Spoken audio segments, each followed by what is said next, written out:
ఎడారిలో సెలయేర్లు. జూలై 28.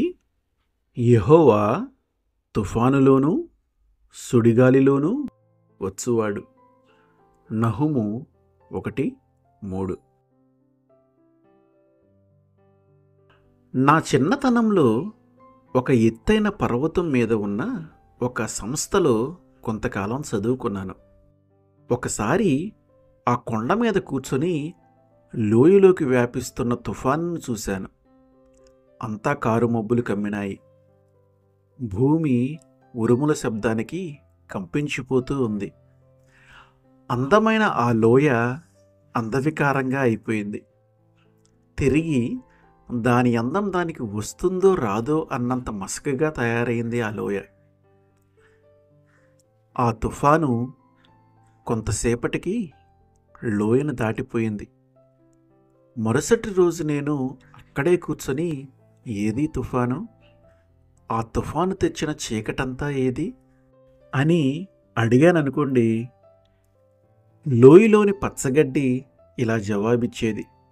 దానిలో కొంత భాగం నాలో కలిసింది. కొండమల్లె బదులు పలికేది, దానిలో కొంత నాలో ఇమిడింది అని. ఆ లోయలో పండిన ఫలాలు, నేలలో నుండి పెరిగిన ప్రతిదీ సమాధానమిచ్చేవి, తుఫానులో కొంత భాగం మాలోకి ఇంకిపోయింది అంటూ.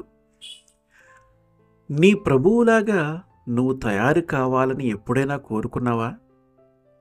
ఆత్మఫలం కోసం ఆశించావా? ప్రేమ ఇచ్చే నెమ్మది, నమ్రతల కోసం ప్రార్థించావా? అయితే నీ జీవితాన్ని కమ్ముకున్న తుఫాను గురించి భయపడకు. తుఫానులోనూ దీవెన ఉంది. తుఫాను తరువాత ఎన్నెన్నో పూలు పూస్తాయి, కాయలు కాస్తాయి, నువ్వు ఫలిస్తావు. ఆకాశపు మ్లానవదనం కార్చే కన్నీళ్లు పూలు పూయిస్తాయి.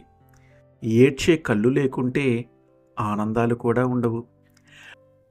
నీ బాధని ప్రేమించు, ఫలిస్తుందది తరువాతి కాలంలో. ఇంద్రధనస్సుని చూడు, కన్నీళ్లలో నుండి దేవుడు ఎంత అందమైన దాన్ని చేశాడో చూడు. ఆమెన్.